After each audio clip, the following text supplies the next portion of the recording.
Seconds away. Pretty even on the chips so far, 26-69 to 27-33. Pretty thin margins between these two.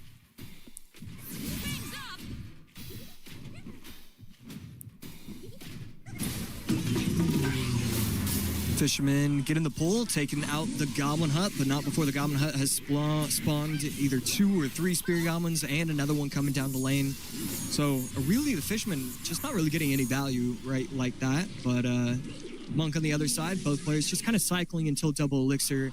This is where it's going to start becoming the real game, and both players are going to go on offense.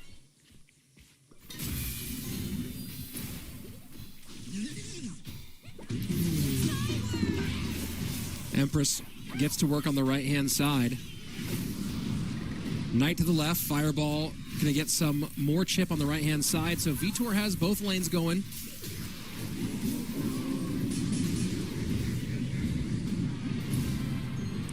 And first RG down, yeah. Oh, and brilliant Knight. Oh, no, it's not gonna work. Okay. Brilliant Monk activation. That's going to allow the Bomber to take itself out. And Evo Snowball forced out. I mean, Vtor almost already back to another RG. Plus, he's going to have the Evo RG in cycle. Just a rough defensive situation for Clown. And he still almost gets a shot with that RG. First Graveyard down for Clown. Fisherman going to work, plus some skeletons to try to defend against it. This Graveyard's going to get some good damage, though.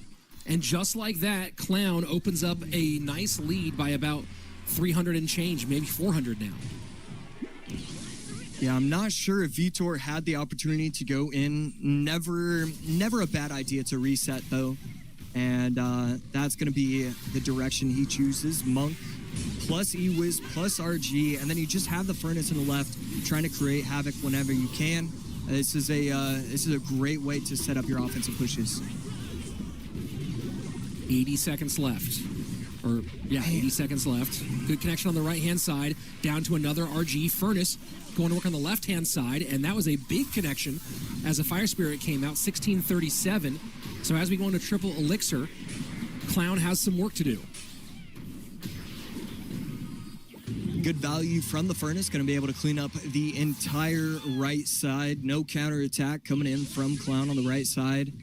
And so 400, 300 HP difference between the two players, and Knight, Graveyard, Knight, Bridge. And will that Fisherman pull the Knight far enough? It does not. Knight's still tanking, but no longer going to pressure that right side at least. Damage, but not enough for Clown. He needs to get back around and put on some real Graveyard pressure, but that's going to be hard for him to do in a meaningful way. Here we go. Empress on the right-hand side. RG goes to the left-hand lane. Yeah, love the offensive pressure from Vtor, just trying to set up for that second RG push. Not going to happen. Instead, going to choose to go spell cycle, rest of game. Needs to block at the bridge, and that's exactly why we're going to see the Monk placed in that moment. Graveyard down. Giant Snowball to clear. Does a decent enough job. Logs get out there. Poison probably won't be enough. Skeletons trying to work. Can they do it? They cannot. And Vtor holds on for his World Finals dreams, winning by 268 HP and denying Clown a trip to World Finals once again. Yeah, Clown looking off into the distance, trying to figure out if there was any other thing he could have done. I think what it comes down to is both players played that matchup really well. I loved what I was seeing from Vtor, and I honestly loved what I was seeing from Clown. You know, the offensive pushes were strong, getting the right poisons down, getting the good defensive poisons as well. But Vtor, just too smart, too good overall. And once he got that lead, he knew exactly how to hold on to it, when to go in with the RG pushes, and just like that, he was able to take the set. And it started things off with the really cheeky opening with the balloon to get past the Tesla and open up that lead, held on to it, and won by about 700 HP against the Hog Lightning deck of Clown. Clown firing back in a game where he was able to kind of run roughshod over his opponent. And then game number 3, kind of a tight one back and forth for a while. Neither player going to win condition until very late, and just able to hold off the Graveyard pushes well enough and create pressure opposite direction. will get Vtor moving forward one more step to getting another shot at what would be his 5th World Finals, joining Verified Air if he could make that into a 5th appearance. But he has a few more matches to go, and he'll await the winner of Hugo and Coco in a few minutes. Down to our top 5. And you know that Wallace and Viper just right now both going heavily over their decks for that upper final matchup. But now we turn our heads to match number 18 in this last chance qualifier. Hugo and Coco, as only one of them will be able to move on. And Hugo, you know, in our last matchup against Viper, you saw that kind of, it was a blowout one way, blowout the other way, and then the tight one in game number 3. I'm really curious to see how Hugo kind of responds to adversity here, whereas Coco is the player who's taken the long route, right? If he already, let me go ahead and just double check the actual numbers of matches he's had so far. Coco has already played 4 matches in this competition. If he's going to go all the way, he has to get 1, 2, 3, 4, 5 more wins. So Hugo has the 9-match route to Coco has the 9-match route to World Finals, which would be absolutely bonkers if he can pull it off. So right now, it almost feels like they're playing with different mentalities, right? Coco is every single game at this point is kind of like is a win in itself with how much he's been able to go through adversity this weekend. Whereas Hugo's trajectory kind of seems the opposite direction. He was riding high, and now has to make some course corrections. Yeah, after winning the first round of the upper round, and then losing the second, it just puts you on such a brutal path right here. We have it 90 minutes in. Ooh. We have our lucky drop. Everybody get out your phones, get the QR code scanned, and get your reward. I'm getting mine right now. Hold on. Let's get mine up and running and see what I've got here. And I don't know if we're we'll keep that one up a little bit longer for everybody so they can get it. I'm going to claim my reward right now. And I have a lucky drop, and I'll wait. We'll see. I'll wait till we come back, and I'll do my lucky drop for those of you on camera. I'm curious in chat. Let us know what you get. I actually have not had chat open all day today. Let me go ahead and open up the chat for the first time now, and we'll see what everyone's saying they're getting. Let me pop that out here for a second so I can see everyone's stuff. All right, I see everyone out there trying to getting their lucky drops. And we'll go ahead and share. Let's see. I see 464 bats. Let me go ahead and do mine here. I got 1 star here. Let's go ahead and hit it. All right, I got the 2. Give me a 3, baby. Give me a 3. Oh, there we go. Hold on. And we're gonna be on 2. Let's see what I get. 2,900 gold. Well, considering that I use I'm my almost gold, at 4 million. Hold on, I am almost at 5 million. I'm hanging out at 5 million here. Let's see. In the chat, we see 7 Archer Queens from Indy Greven. What? That's crazy. 10 Rune Giants from Narrator. That's pretty sick. Pretty sick. Bum Bum with 480 elite wildcards and a hilarious name there in the chat. Let's go 7 Furnaces. Gracias Supercell says Quandle Dingle.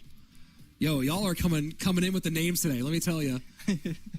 29 Skelly Dragons for Demetrius. Aiden with a 5-star for the Evo Mega Knight. What? 28 Flying Machines. All right. 3 champion wildcards for Pavel.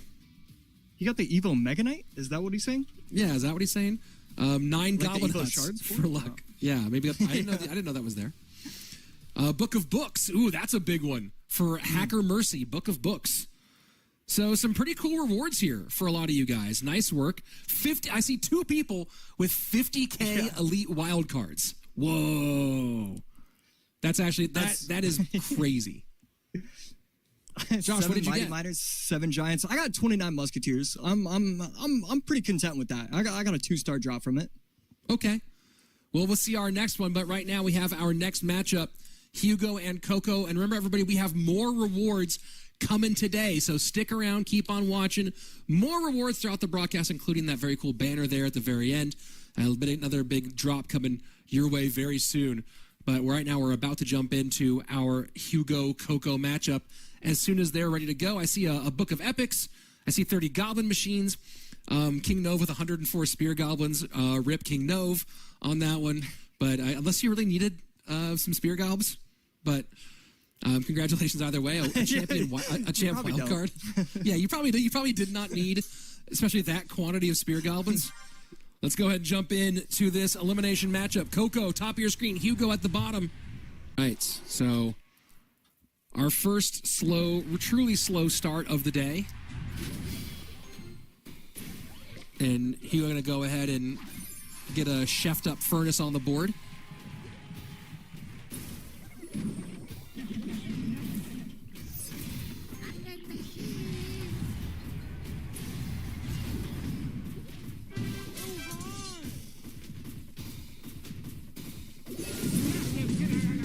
Machine behind furnace. I don't think we've seen Hugo play any goblin machine yet. Well, we have an idea of what's coming behind it. And there you go.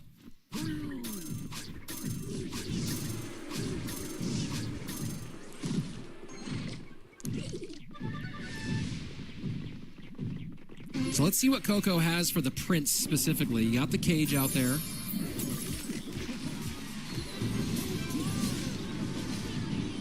And the raged up Goblin Giant does not get on tower for anything meaningful here. That's just the Vines damage, 2977.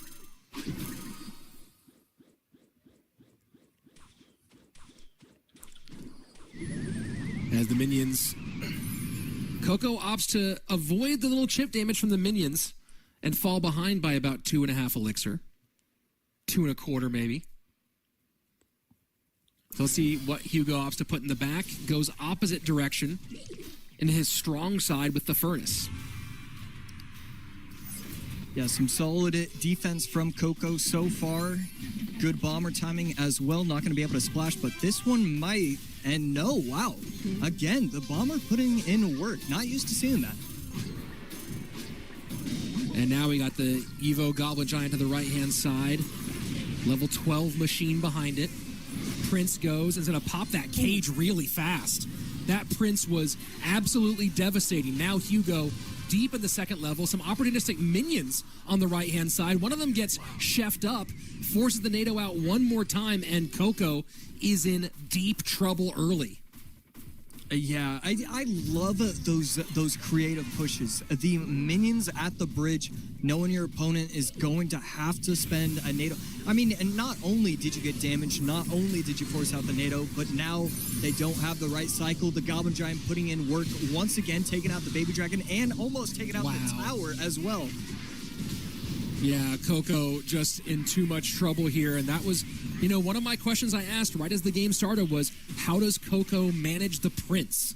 And we saw the Prince go opposite lane, pop the Evo cage. The Evo cage had nothing, had no ability to help hold the defense. And Coco loses game number 1. Hugo, smart call here and gets himself one win away from that next stage. Yeah, when players aren't using the Goblin Giant Goblin Machine deck in every single set, and they're just using it sparingly, whenever they pull it out, it's just an automatic win. I love using it from Hugo right there. It was just way too easy. And yes, he played it well, but it was a little too easy for him to get that win. You know, we might be seeing some balance changes on a couple of those cards in the upcoming months. Yeah, we'll see what happens. We'll see how that one shakes we'll out. See. So can Coco keep it alive and try to take the long route here? I believe that's his only time running E-Giant on the weekend. Let me just double check that before I log that one in the books. But yeah, that is his first time running E-Giant and comes out with the L on this one. NATO, Barb Barrel, Lightning all gone as the spells in that one. To the triple small spell of Hugo's side with the Rage, Barb Barrel, and here's a question for you, Josh. Do you consider Arrows and Earthquake and the 3 elixir spells, and we'll include the Vines here as well? Do you consider them small spells? I consider anything that does under 150 HP. Basically, Earthquake is my cutoff. I think Sure. Earthquake is a big spell, and then anything that does less damage to the tower is considered a small spell. Okay. So it's not 100% elixir driven for you there. Yeah, it's just value that you could potentially pull off with a spell. Well, so there you go. Triple small spell for Hugo, as we now have that designated properly by Joshua A.C. Sharon. And Vine's gone. So what is that, thinking about all the things that Vines do right now? Bar Barrel out, Vine's out. Obviously, there's still some other giant snowballs still there. Log is still there. But when you think about Vines being gone, is there anything in particular that you feel gets a big buff once Vines is already out of a dual mode match? I mean, definitely. Probably just one of the heavier decks. The P.E.K.K.A decks, the P.E.K.K.A Ram Riders, the Mega Knight Ram Riders, potentially even just Goblin Giant, Goblin Machine from your opponent. I think all of those kind of get a pretty massive buff once Vines is out of the picture. Well, here we go. Game number 2. Hugo with match point and a chance to move into the top 4 for this competition.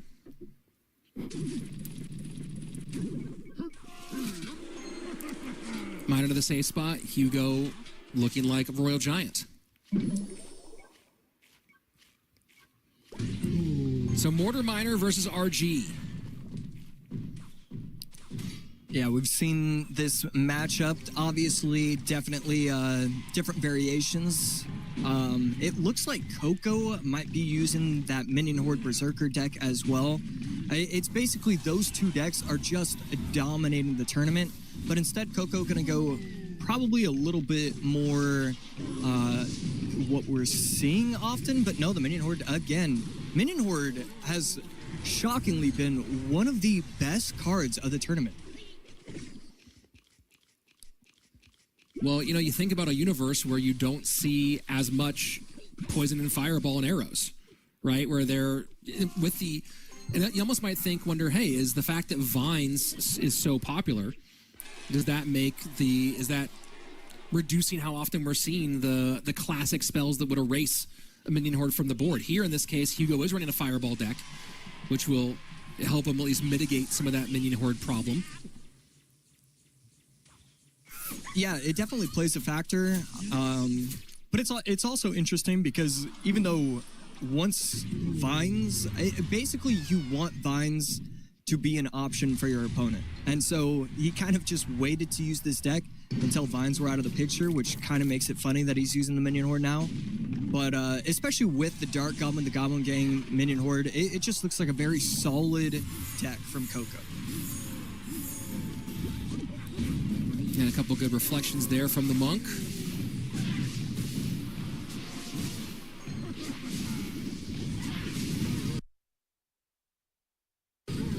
Fireball to clear once more.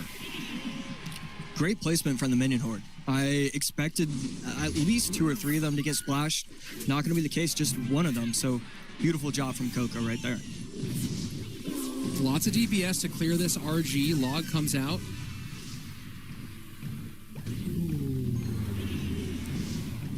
And Gang should prevent anything there, and it does. Miner Goblin Gang push, and what a great Miner.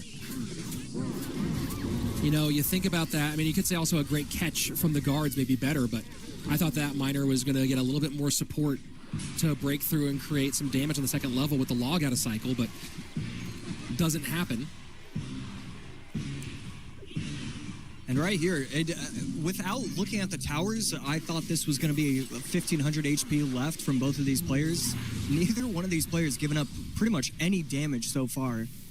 We're 3 minutes into this game, and the lowest tower is 2758. Just a defensive battle from both players.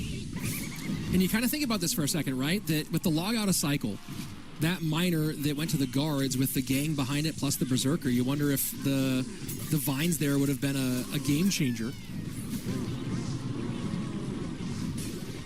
Skelly King ability pops. Some skeletons do get on tower. 90 seconds left, and no one is really taking control here yet. RG has not gotten to that second level. Hugo does have Fireball and Log, but has to make sure he doesn't get too aggressive too early and open up opportunities for a big Minion Horde push.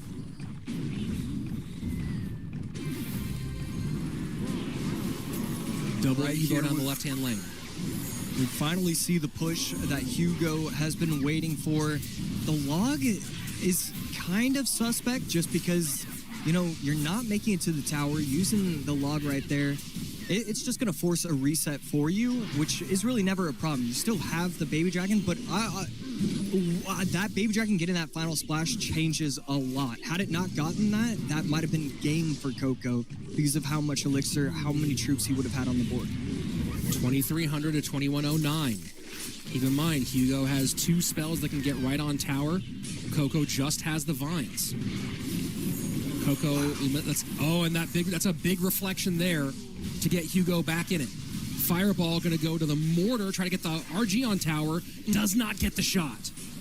Yeah, had to place the fireball just 1 tile lower. That would have been able to catch 2 or 3 of the minion horde minions. It would have changed the game instead. Oh my. Coco wins it. And the minor vines at the end. Hugo not able to control the minion horde at the bridge, and what was a very tight game in the final 15 seconds gets absolutely blown away by Coco to continue along in our last chance qualifier. I think Hugo has to be kicking himself right there.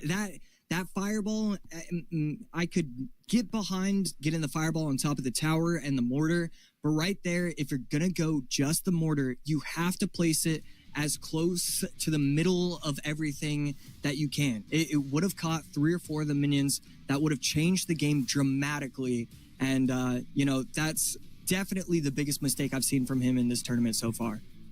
Well, and his final mistake as well, as that was the end for Hugo in this last chance qualifier.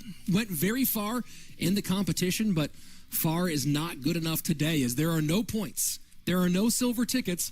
There is just one entry to World Finals. And for those of you who haven't yet, make your plans. World Finals, October 31st to November 2nd, as part of DreamHack in Atlanta. This is going to be the most unique World Finals we've ever had. Every single year, World Finals has been its own private event, separated from the rest of gaming. But this time, we're going to be right in the thick of it, right in the mix, in the heart of competitive gaming for DreamHack. It's going to be an absolute blast, so come enjoy Clash Royale League. Clash of Clans World Finals is there as well, and all that DreamHack has to offer in the great city of Atlanta. Going to be a whole lot of fun. Get your tickets now and come join us there, as you're going to see the best Clash Royale. And in my opinion, Josh, I've said this before, but this 12-player format, I think, has done a really good job, and especially when you have the mixture of golden tickets and points and the pressure that trying to get that seeding put on.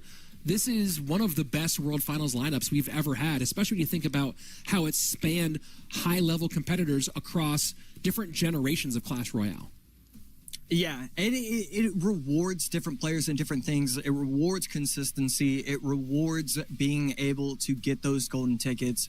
I love the entire setup of just of everything, and I love the opportunity to go out to Atlanta and be a part of just history, be a part of DreamHack, be a part of everything else. It's certainly going to be a blast. And it's really, you look at the lineup that we have so far for World Finals. Of course, we have our Clash Royale Champions Cup player. And sorry, that was game number 2. I don't know why I was saying that, acting like that was game number 3. Looking at a few different things, a little bit of a brain slip there. Game 3 on its way. But and you look at the World Finals lineup, Ian is the presumptive number 2 right now. Every other player except for Ian and the Clash Royale Champions Cup qualifier from China has been to World Finals before, so tons of experience there. Will one of these two be joining them in their either first or second appearance?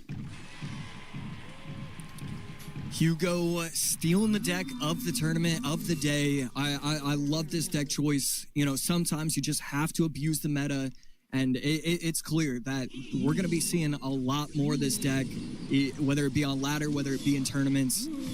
Man, Minion Horde, Skeleton King, Gob Gang, just such a dangerous combination. And Fireball from Minion Horde once again. Now, this is that Lumberjack variation of the Ram Rider Bridge Spam deck. So a few... Really, only one target for the Fireball for Coco.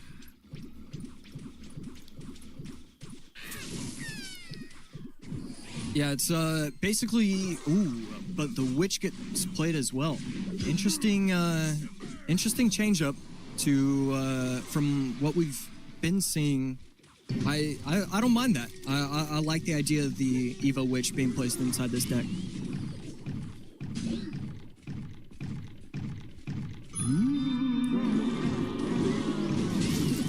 Mega Knight. Raged up should be enough to clear a lot of this with the Fireball and support.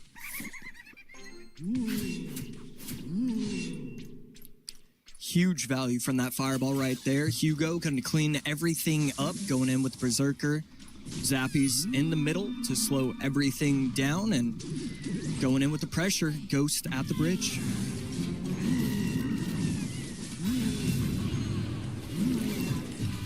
And Ram Rider with a big connection on the left-hand side, going to open up the scoring. And so far, Hugo has not found any real way to do significant damage. Coco putting some pressure on both lanes.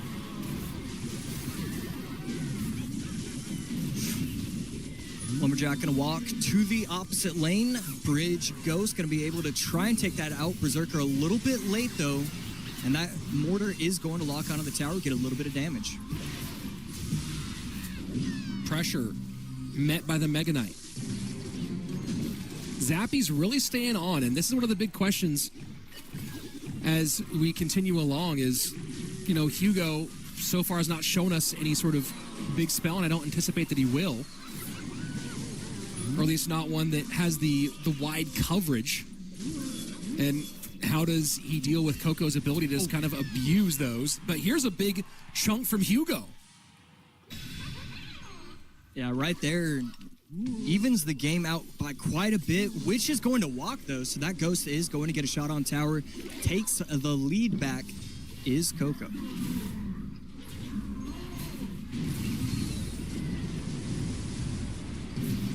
Beautiful rage. Wow. And wow, the Skeleton King late. The Gob Gang to try and take it out. Mega Knight gets another shot, and that tower is down to 1189, and all of a sudden, now Coco's going same lane, potentially. And it's arrows as the spell, so Zappies will survive that, continue to be supportive, but this has turned into an absolute back-and-forth slugfest. And that Royal Ghost, wow. And he doesn't push it off properly. That Royal Ghost gets another 2-3 shots. Coco spell on top of the tower. It's over. All of a sudden, Coco able to do it, gets the reverse sweep. And all of a sudden, Hugo, after a phenomenal day one, going 2-0-2-0, struggled at day two. And Coco advances on in the next round. And I may have called it early, but I did call it right. Coco with the overall match victory and moving along to the next one. I got a lot of windows up here going on, folks. I got 4 screens all at once with all the information we're holding on to. Either way, and we'll fight at least one more time. And this is kind of a crazy run that Coco's on. Let me go ahead and just refresh that. 5 matches down, 4 to go if he wants to be our last world finalist. So 4 wins so far this weekend. And yeah, Josh, talk us through the decks as this one progressed. Yeah, so game number 1, we saw Goblin Giant, Goblin Machine just wreak havoc. Coco, just it felt like he never was given an opportunity. I thought Hugo did an incredible job game number 1, applying a ton of pressure. I believe we didn't see the Lightning or the E-Giant from Coco, just never had an opportunity. Game number 2, it got swapped. Then Coco applying pressure properly. It really came down to one decision. If Hugo places the Fireball just 1 tile lower, 1 tile to the left, it could be a 2-0 sweep, and we're just singing Hugo's praises. Instead, not the case. Coco wins a close one. Game number 3, and really it came down to mistakes. He let the Ghost lock on. He got the Fireball, or he just didn't apply enough pressure, didn't get the activation of the Skeleton King's ability to provide really any value. And when we got into the game, I loved the Evo Witch. Leaving the game, I would have liked to see him just stick with what works. I think the Evo Dark Goblin could have provided a ton of value, staying away from the Zappies, staying away from the Lumberjack, getting a ton of value. There's a reason why people have been using the other variants, and the Evo Witch just didn't provide enough value. So here we go, taking a look at the bracket after that last matchup, as we are now down to our final four. And once more, the journey of Coco here, taking the win against Samuel and then losing to Vtor. He'll face Vtor once again in this elimination lower bracket semifinal. Then the win against Arden, win against Riley, win against Hugo. What a run for Coco so far in this competition. Overall 4-1, 64% win rate, 9 wins, 5 losses in games. And the most used card, usage rate for Coco in this competition, 35% use rate for Golden Knight. That has been his top used card so far across all these games. Only a 40% win rate with the Golden Knight, but that has been the #1 card for him so far. Top use of win conditions, Hog Rider, in 14% of his games. So you said he's used the Golden Knight 35% of his games? Yes, sir. Wow. So he's just using it every single set, and the one time where he only had 2 games in his set, he used it basically. That's wow. He's Golden Knighting like crazy. The most common evolution for him is going to be the Tesla. Used it 28% in 28% of his games. He has only used the Princess Tower. He has not used any of the other towers so far. Now, on the other side of things, for his opponent, Vtor, in this one, Vtor's most used card, Berserker, used in every set for Vtor.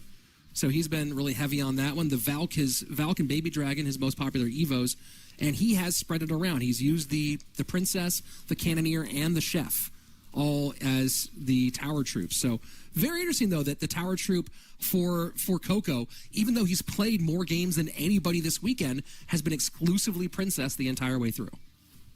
Yeah, and we've been seeing a lot of success with other Tower Troops, too. It's not like he's the only one who's just kind of sticking to the plan that he's always had. It just feels like, you have the opportunities to use the Cannoneer, you have the opportunities to use the Chef. So it's a very interesting point, especially with how many games he's played, that he just sticks with the Princess Tower. He sticks with what he knows will work. Yeah, that's something definitely that was really great to point out. Well, it's interesting, too, when you look at some of the Evos they've used so far, and this is for Vtor over only 3 matches. I think only 8 games so far played. But when you look at the Evos that Vtor has used so far, hold on, I had it up just one second here. He's leaned heavily on Valkyrie and Baby Dragon, but hasn't touched Evo Tesla, has used Giant Snowball in its Evo form in a very limited fashion. Whereas, and maybe it's also just a factor of playing 3 matches versus having played 5. I think nearly every Evo has been covered so far by Coco. Maybe not Evo Knight in that one, but he has really kind of spread the love around, if you will. Yeah, Evo Knight, definitely kind of difficult to use in your decks. It basically only works with Graveyard. I can't remember who played it, but a couple matches ago, they ran the Evo Knight, and I was just like, okay, boom, this guy's running Graveyard. So yeah, Evo Knight, it's relatively strong, but it definitely feels like a C tier evolution, in my opinion. And Vtor used this same deck against Coco for a win when they first met. This should be Royal Hogs. So we'll see if he's able to run that back. That was against a Knight drill deck from Coco. Obviously, Coco not running that here. Yeah, this Mighty Miner Royal Hogs Lightning deck is so strong. Coco blowing the hair out of his eyes and, resets in life and in the game.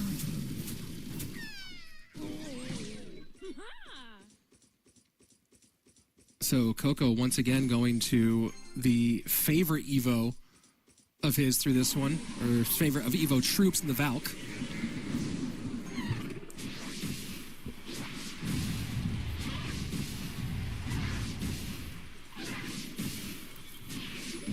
And that might get a swing here.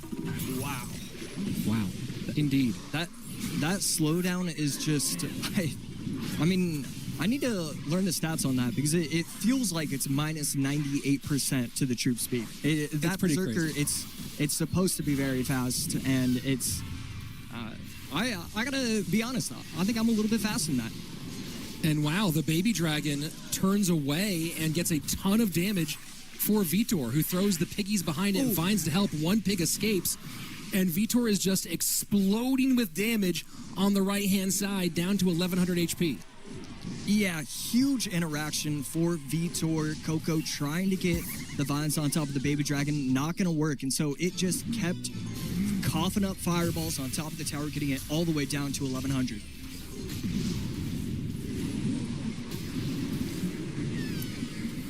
Cannon does its job.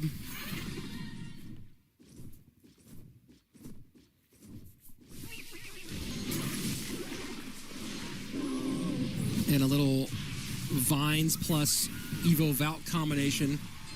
But Coco just hasn't found the way, and here we go. First graveyard in as we enter sudden death. And this is right. He has to start getting these graveyards going if he's going to make up the time. I don't think this is the situation where you can wait until triple to still have a shot on this one. Yeah, that cannon put in the work on top of the graveyard. Going all in as Vtor needs to get the lightning down. He does, catches the Berserker and the Goblin Gang. The Valk is too high with the help of the Baby Dragon. Taking out the Valk. I think it might have got a spit on top of the tower, and that tower is all the way down to 53 HP. This is the last gasp here for Coco in game number 1.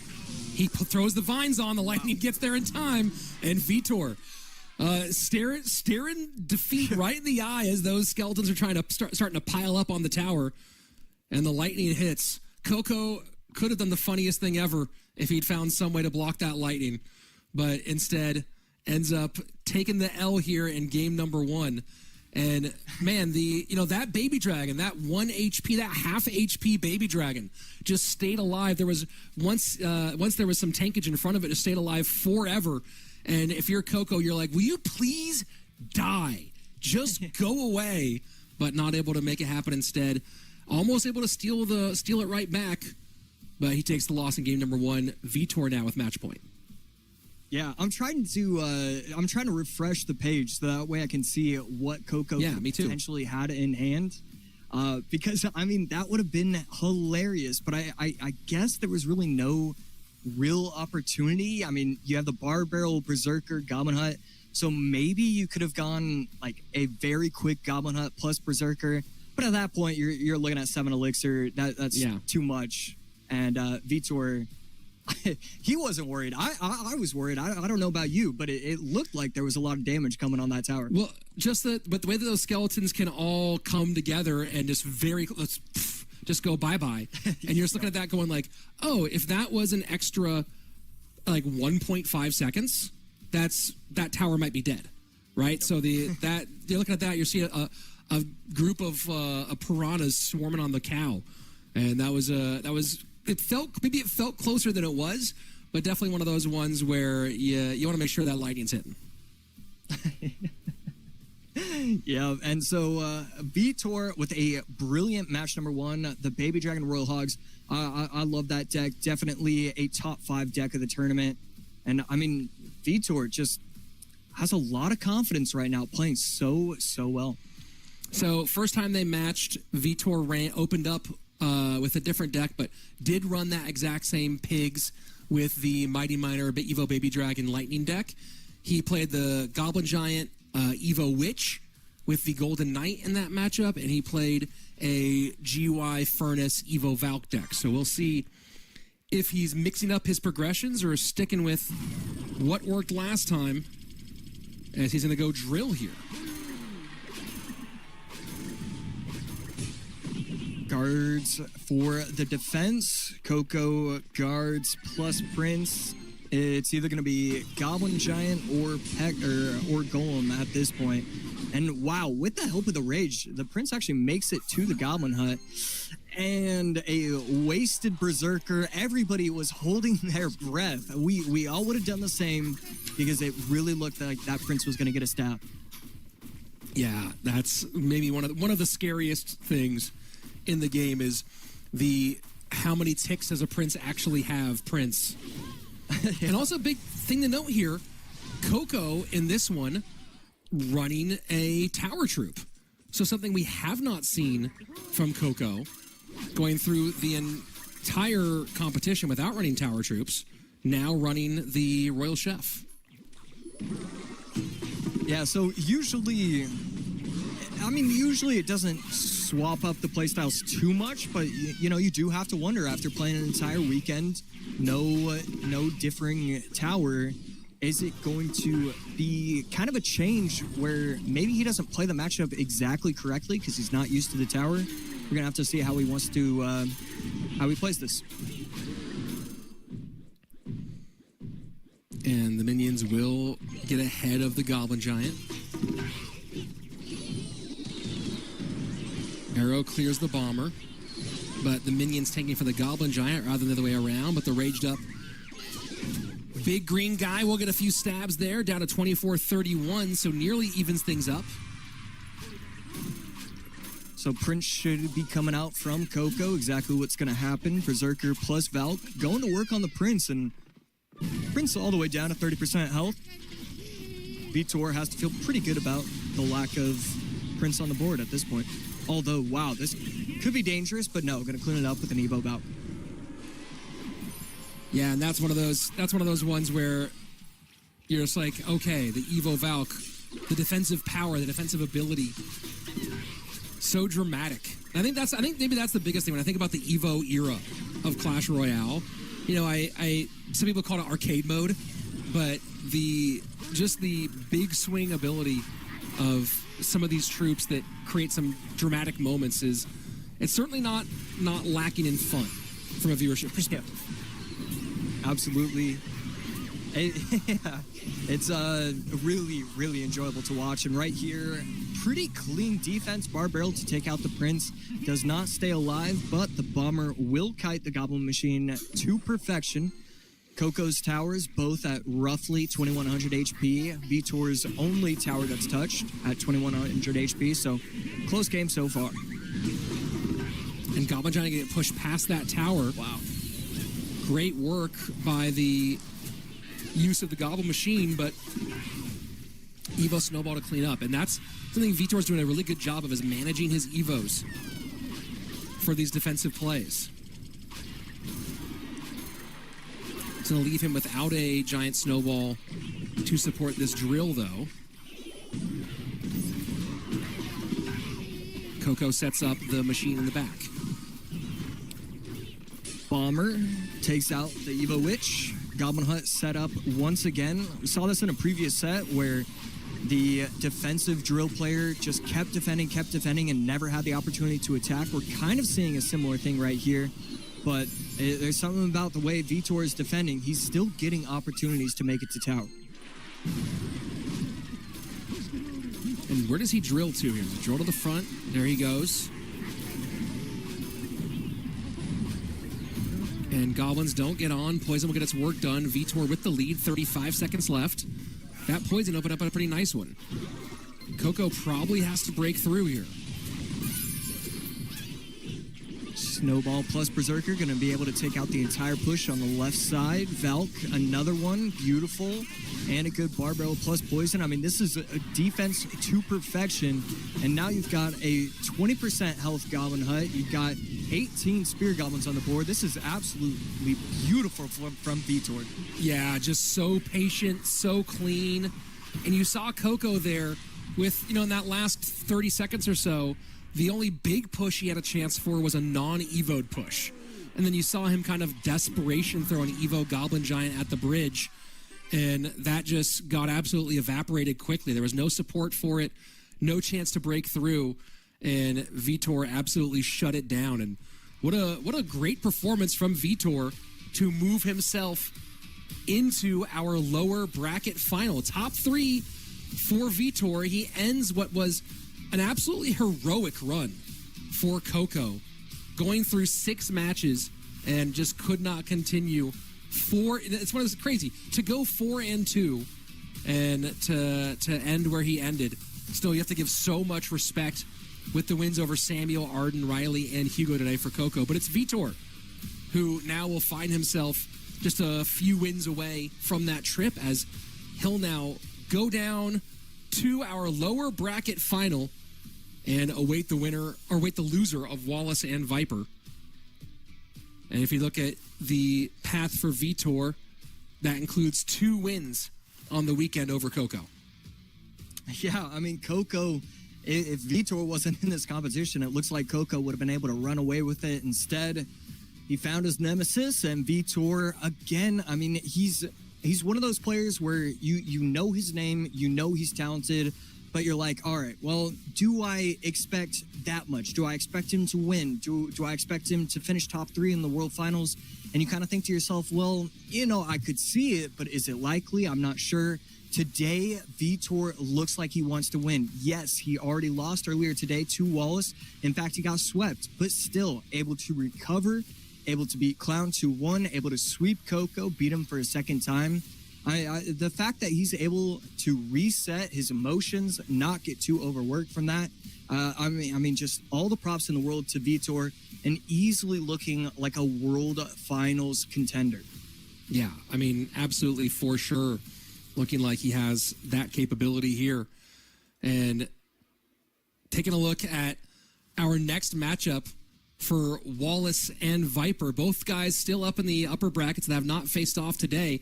So let's turn our focus to that upper bracket final. Of course, the winner will be just 1 match win away from World Finals, both of them having been there in the past. Viper with only the lone appearance in the biggest of our World Finals, that 2021, where 32 players made it, and they had that round, that first round. I'm trying to remember how far Viper made it in that one. He was knocked out in the first round there. Lost to Hajime, who then went on to lose to Igor, as Igor made his run for the top 3 in that competition. But this is a guy in Wallace who's been here a lot of times, who's also had stage experience as well. And now we start getting into that conversation, right, where Vtor has been there on stage so many times. Wallace has appeared on stage. Viper, it would be, if he's able to make it, I don't know if he played any live events in Europe throughout his career, but it'd be his first time under the bright lights of CRL.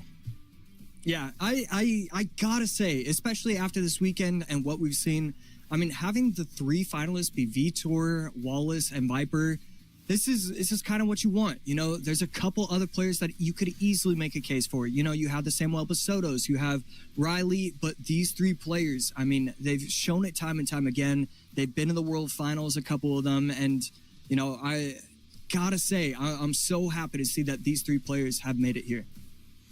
Well, let's go and turn our focus now to our upper bracket championship, and looking at some of the usage rates for Wallace and for Viper.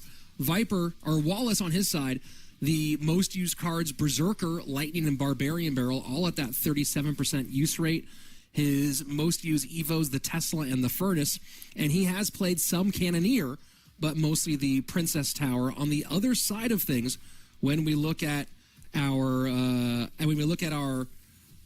work from Viper, lots of Skellies, lots of guards, lots of cycle cards overall for him. Evo, Baby Dragon, and Furnace, what he's leaned on, and a little bit of Royal Chef, but mostly Princess Tower here.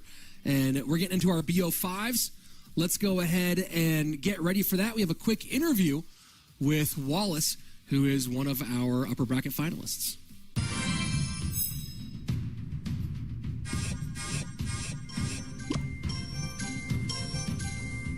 Very confident. I'm training a lot. Like, really, this week is it's the week of the year for me. I have to go really well this weekend.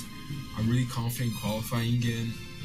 There's a lot of fans that are cheering for me, and I have to do well. I'm gonna go well.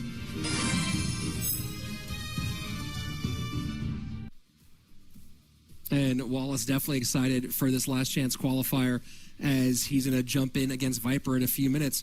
You know, Josh, when I talk to you about sort of Viper's deck proclivities, it's interesting where most of our players, the most used cards, obviously cycle cards and spells have been in there, but Skeletons, Guards, Electro Spirit, Lightning, like this has kind of been the top stuff here. A little departure from some of the players other players we've seen who've had kind of a signature troop up there. Guards, I guess. What does that tell you about Viper as we go into this matchup?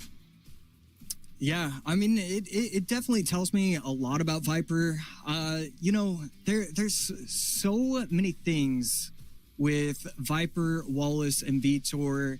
Viper right now, it just feels like he's kind of at his peak. You know, it feels like he's very comfortable in this meta. I mean, we saw it in the previous set where he went 2-1. I mean, we didn't see him use Valk, XC, or NATO. It feels like the meta is going well for Viper right now. He doesn't need to, but he can use what he's comfortable with. And it just feels like he's just ready for this moment, ready for this tournament. Viper's only played 6 games so far this weekend, having started in that advantageous position. So he's 2-0 in matches, 4-2 in games. Wallace now in his 4th matchup of the weekend. And we'll see how much more variation there is to Viper's deck pool as we are seeing him play Archer Queen the first time. Yeah, Wallace going back to the Minion Horde Miner Evo Mortar deck. Berserker played just a little bit too early, but because of Divines, takes out the Spirit Goblins, and now the minions are gonna chase the Berserker around the map, and it forces out a Berserker of his own on Wallace's side.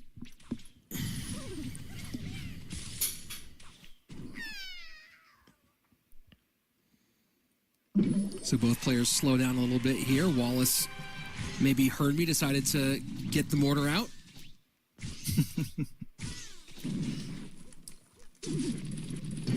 Archer Queen gonna clean that up very nicely. Good Skeleton King placement. Gonna lock onto the miner, take the shots from the 8Q, and she's now gonna go invisible, take out the Skeleton King entirely, and we have it again. Miner Minion Horde at the bridge, forces out the rocket, but doesn't hit the miner as well, so forces out the Berserker as well on Viper's side.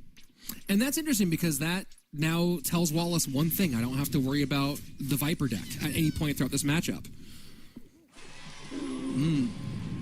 Yeah, that's a pretty good point. He does have the opportunity to make a simple substitution with Fireball Lightning. Definitely one of those decks where you don't want to have to make that substitution, though. So it is going to be something to watch out for. Viper is quite clever, so we could see him try and pull that out.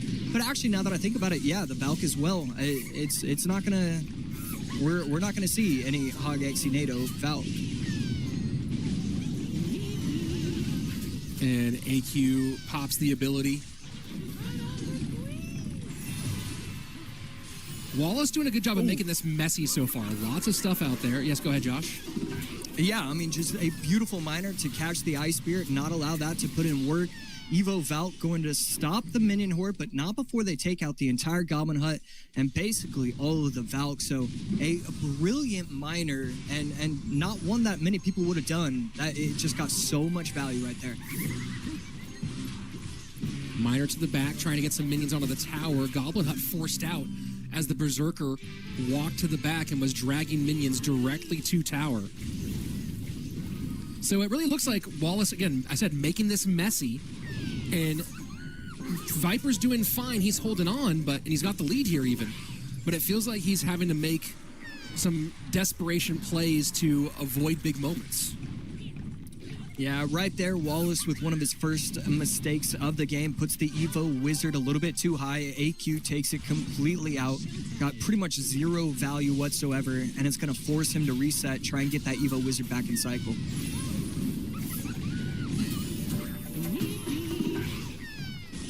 AQ turns, should get one shot. Nope, Goblin Gang comes down to cover. Final 75 seconds.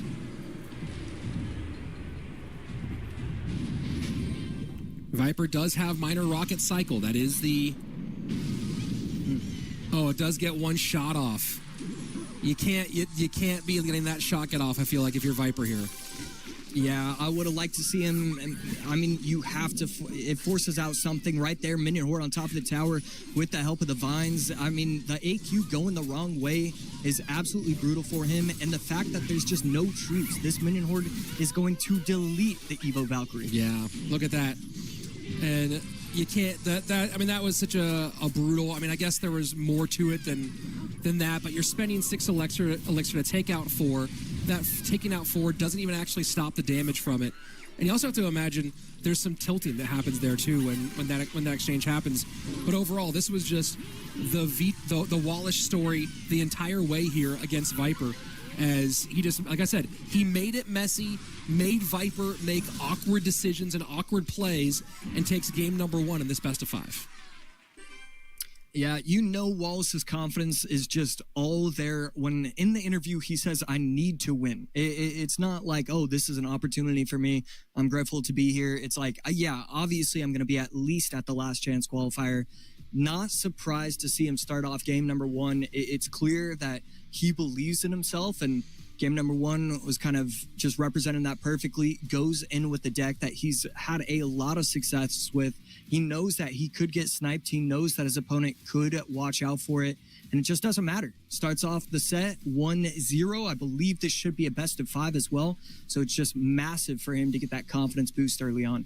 It is a best of 5, and when last time Wallace ran this deck against Vtor, he also ran that Hog Lightning deck, with the Furnace, Tesla, and Mighty Miner. He's run that Hog Lightning deck twice so far today, so we'll see if he turns to it once again. This is a best of 5, so you have to make some maybe adjustments, thinking about game 4, thinking about game 5 as time goes on. But yeah, this is Wallace kind of.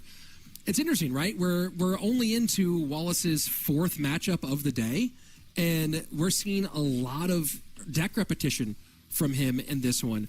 Whereas, you know, what we saw from Coco, going to a crazy deep deck pool before finally being eliminated here. Let's see if Wallace continues to go back to the well or move things around a little bit.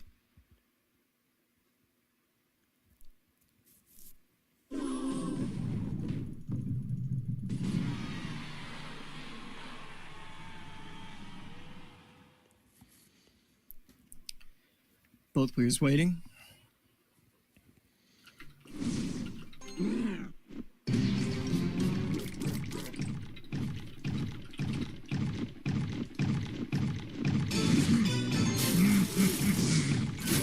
First time seeing Viper run Rocket in this competition. In that last game.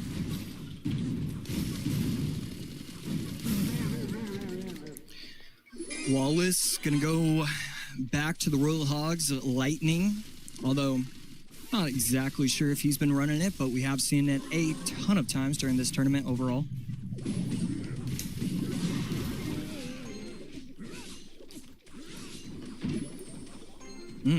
And Tombstone getting played. Very interesting. Yeah, I'm trying to think if we've seen Tombstone today. But also that might mean he's trying to save. I mean, he did just play the hut, right? So looking like he wanted the same sort of idea, same sort of control. Does give you that only 3 elixir, so we'll let you make some more aggressive plays.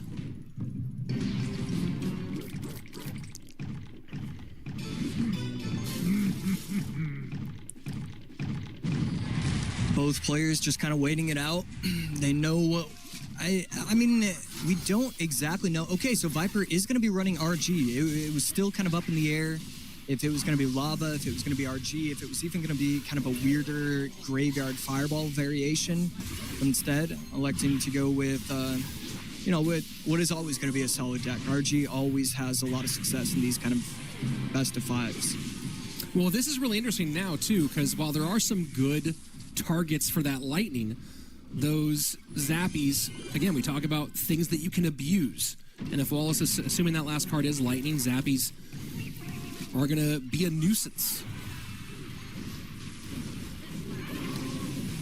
Wow. And no chain right there. I think Wallace and myself both expected it to chain on top of the Fisherman. Wouldn't have been able to yank. I believe it was the Mighty Miner across the map. Tried to protect it with the Skellies, and now this is a problem. Yeah. Wallace, only 4 elixir. Yeah, just so low. Skelly King pops the ability. Zappies were there slowing down the Baby Dragon. And even though this specific push isn't going to get insane damage, it gets a really, really good chunk, takes that tower down to almost halfway, and just makes Wallace have to think now as he's going to be down 3 elixir going into sudden death overtime. Yeah, this is just a brutal for Wallace. He has to go against the Tombstone, plus the Furnace, plus the Skeleton King, plus the Fireball. I mean, this is not what he was hoping for. These Royal Hogs are just struggling to make it to the tower. Ooh, but you do have a Piggy getting missed there. Bar Barrel comes out behind it. Little chip damage.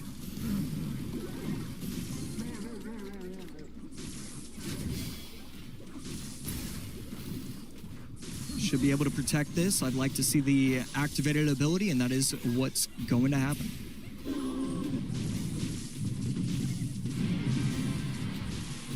All right, this is a big push here. Fireball comes in to clear the cannon. Cannon right back around one more time. Will target the Royal Giant, but that Baby Dragon not really going to help as much as he would like. Does take some damage. Fireball not going to be needed, I don't think, on this push. Wow. As though they do get sped up, so Fireball forced out here from Viper. Yeah, pretty massive for Wallace, at least giving himself an opportunity. Both towers down to just under 2,400 HP. And the cannon gets played down, trying to just apply as much pressure as possible. You're not really worried about losing because of an RG at the bridge. You're already down 800. You need to make something happen, and so I love that he's going so aggressive. Can he get back to a second set of Piggies? That Mighty Miner stayed on quite a while. Viper wisely does not Fireball on that one, knowing he's going to need at least one more Fireball to effectively defend. Defends the left-hand side here with all the troops on the right-hand lane. Wallace, you see a grimace there, knowing that this is pretty much over. Fireball comes out to clean, and that's going to be game number 2, all tied up. This best of 5 now turned into a best of 3.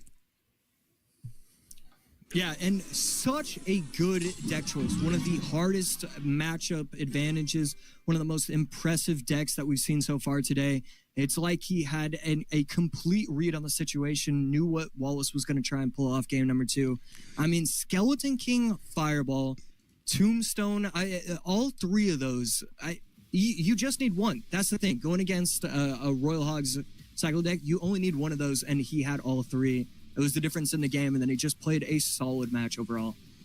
And this is interesting, right? Because you think about deck progression stuff for Wallace, and he's kind of gone through two constructions he's leaned on a little bit over the course of this weekend. So I'm very curious to see where Wallace goes now, because also that Hog deck that's been so successful for him, the Hog Rider deck, not available. He's not in the same construction, so he has to think of a different way if he wants to go Hog Rider. And Viper, you know, I don't think that Viper's gameplay has been the cleanest throughout these matches, but he's done a really good job of kind of being unpredictable with his deck construction and taking advantage when he can. I think that's the big question as we go into games 3, 4, and 5 here, is can he keep that creativity up, and can he keep those nerves down as we get into the championship rounds, because we are guaranteed at least a game 4 here. Yeah, I just kind of waiting to see. We know one of the decks that Viper is probably going to run. He's probably going to try and run that Goblin Machine, Goblin Giant deck. And I mean, you have to assume that Wallace is thinking that as well for his own deck pool.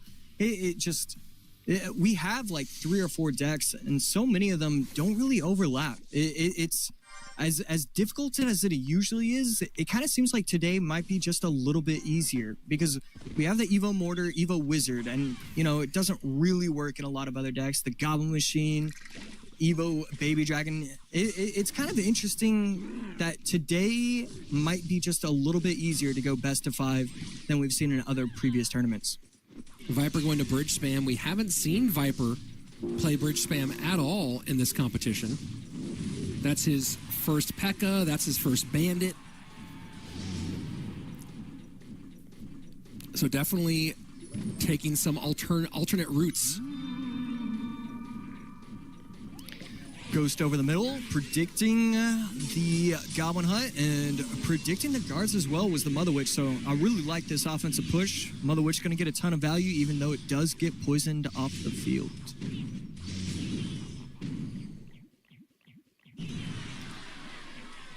And Viper is going to have to either choose to tank some damage or respond here. As you see him shake his head there, having to take both of those spears. Didn't like that at all. Heal Spirit used. That's how you know we're in a best of 5.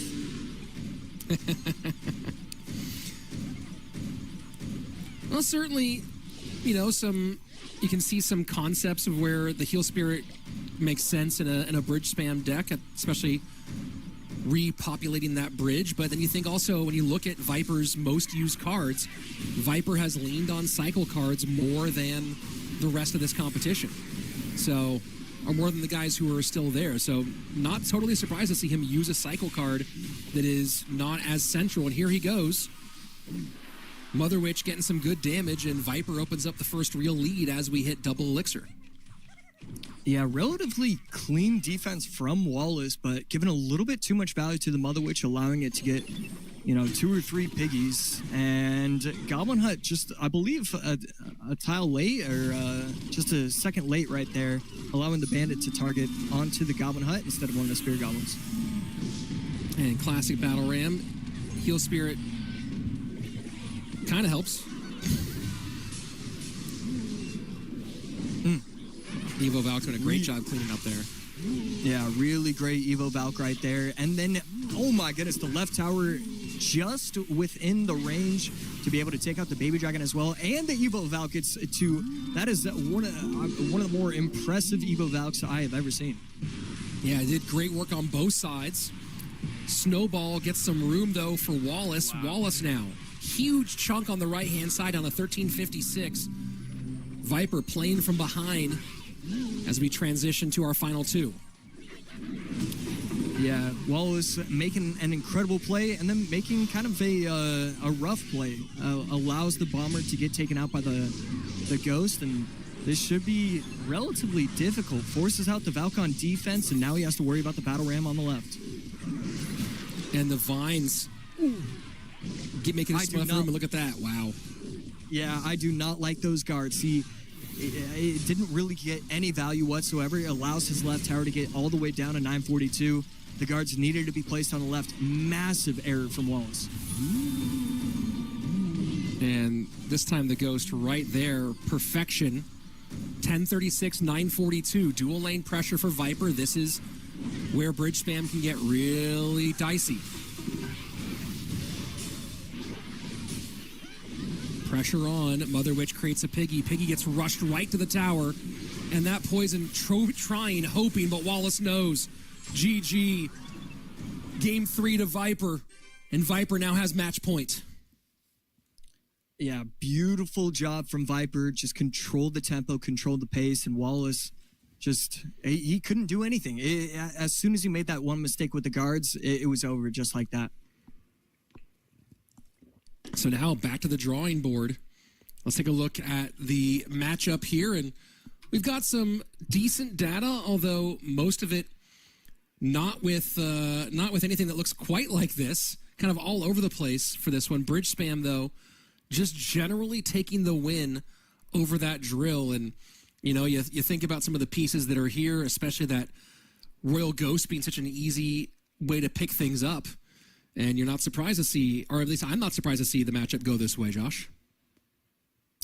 Yeah, for sure. It just, Viper controlled the tempo, controlled everything. I mean, as different as P.E.K.K.A. Battle Ram is to Hog XE NATO, it's the very similar playstyle. It requires picture-perfect defense and then just getting aggressive when your opponent just doesn't have the right answer. It requires a real lock on your opponent's cycle and elixir count.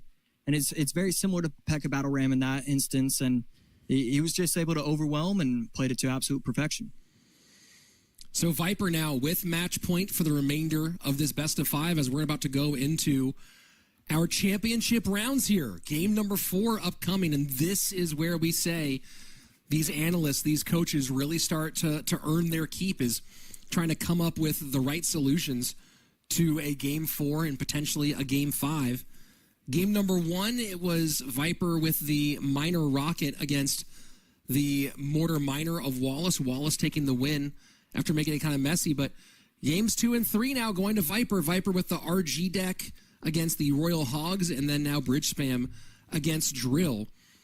And, you know, thinking about the distribution of spells here, Viper has used Log, Rocket, Fireball, Barb Barrel, and Vines Other side of things, Poison, Giant Snowball, Log, Lightning, and Vine. So Vine's out on both sides here as we go into Game 4.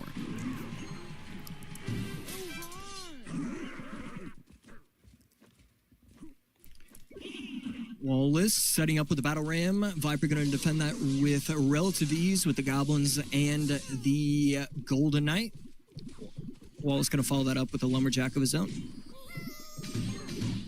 And Wallace opting for that Lumberjack variation of bridge spam. And that's a little interesting move there from Wallace to throw the bar barrel out there, and maybe he was hoping to get the bar barrel ahead, but the raged up damage will take a nice chunk out of that right-hand tower as the first minute ticks away. Yeah, it's a really solid bar barrel. It's always going to force out a response. So 2 Elixir that forces out a response and gets a shot on tower. Absolute perfection when you're trying to control how a match gets played. Does this variation of bridge span have the 6-man as well? I mean, we see the cannon cart, we see the zappies, we know Fireball is out. Yeah, I wouldn't be shocked if it's Roy Recruits plus arrows. Maybe as the last card, I'm trying to figure out he should have arrows still available to him. Arrows not used yet.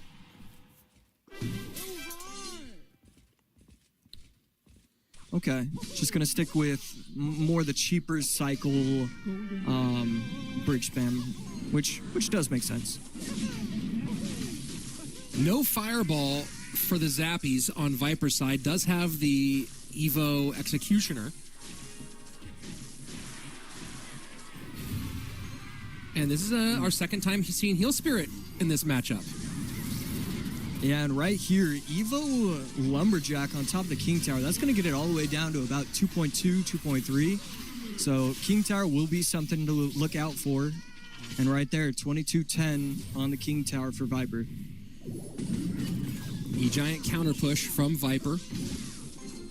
Wallace going to decide to control both sides with the cannon in the middle. And avoids any damage. Wow.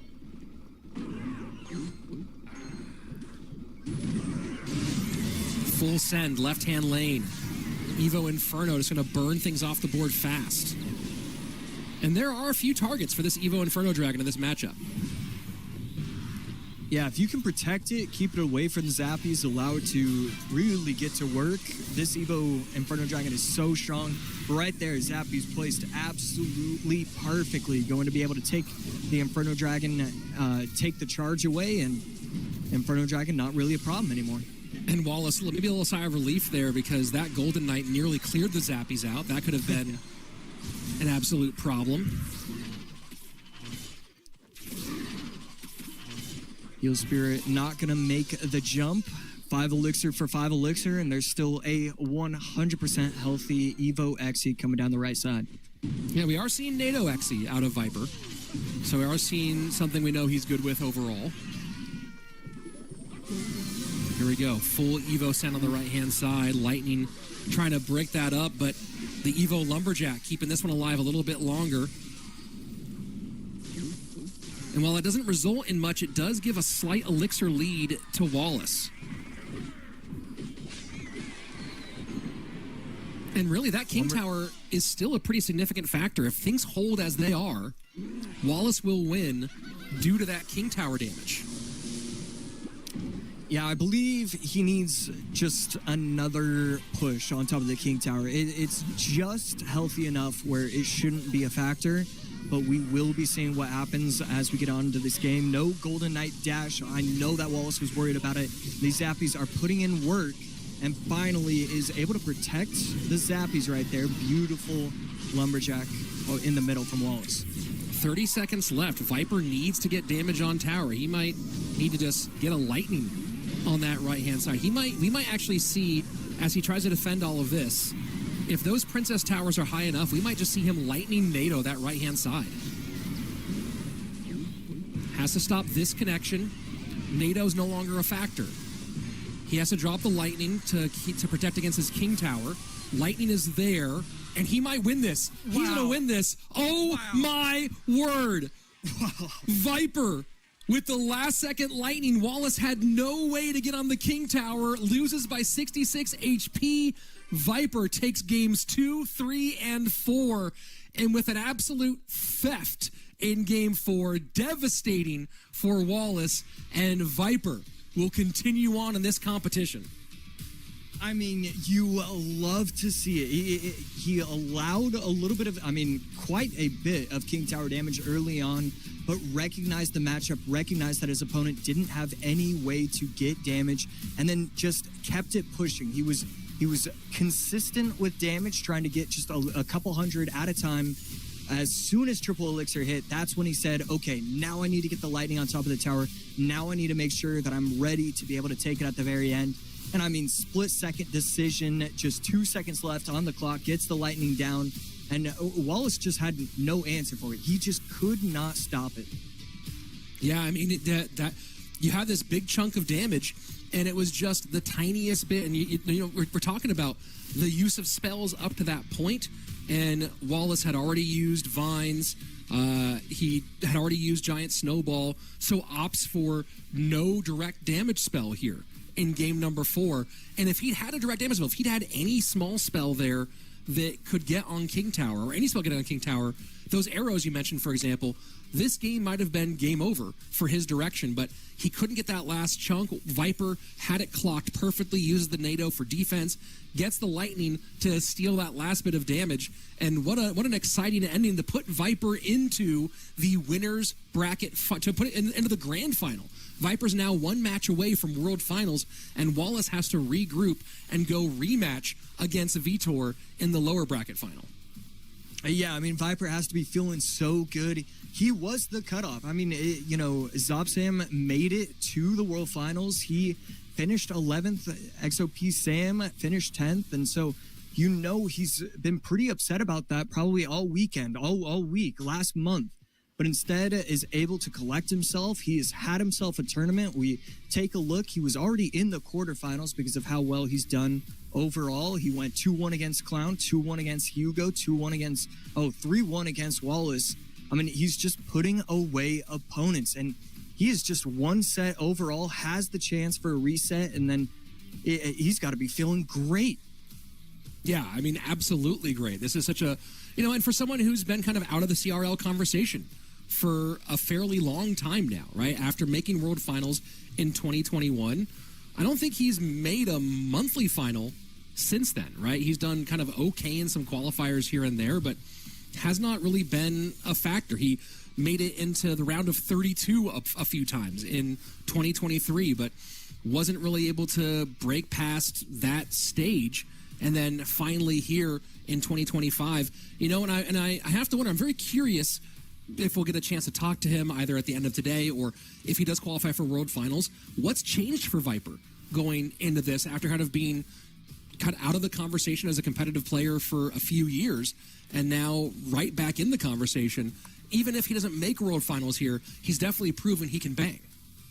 Yeah, I mean, every single time, especially for upcoming CRLs, he's just going to get so much more respect. It's going to be, okay, Viper's playing this match. All right, well, it's clearly going to be Viper winning it. And speaking of winning, we're all winning. If you're a viewer in here, everybody get out your cameras, get out, get that QR code scanned because we got some lucky drops to collect. And remember, you can, if you're watching on your mobile device, you can take a screenshot of this and then use that to go get it. If you're watching on a TV or a PC, you can just point your camera at this and click the link for the QR code. So however you want to get it, go ahead and get this thing. This is already at the 2 stars for your lucky drop. I'm going to go ahead and get mine going here in just a moment. That previous reward there still on screen. So if you're just joining us, come and collect these rewards and see what you come up with. And of course, I'm going to open up the chat on my side now and see what everyone's getting here for their rewards. And let's see. People saying a lot of not applicable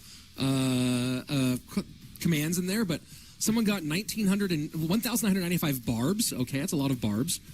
175 common wilds. Well, dude, 10 royal ghosts. 10 royal ghosts. Okay, let's go ahead and do. I'm gonna go do mine right now. All right, here we go. Let's do one. I'm still on 2 stars. Hold on. You got some gold again. Congratulations. Let's see. And am I going to get an extra star here? I'm not. What do I get here? Oh, 2,900 gold. All right. All right. Well, I did. Yeah, you did. Yeah. Okay. Congrats. Congrats, Josh. You got a little more gold than I did. I think we're getting some coins here, but let's see. Looking at the chat here, 253 musks. So that's something that Josh would love to get. 3 phoenixes, already level 14. Okay, yeah, but that's some nice wild cards there, though, for your evolutions, or for get to level 15 on those. 2 Mega Knights, 6, a lot of humans. I don't know if that even makes any sense there. 67 Berserkers, 10 Lumberjacks. That's a great one for Foxy. Yeah, that one's pretty fire. 2 Goblin Steins, converted to 8K Elite wild cards. Wow, that one's pretty sick. So there's some good... Go ahead, Ash.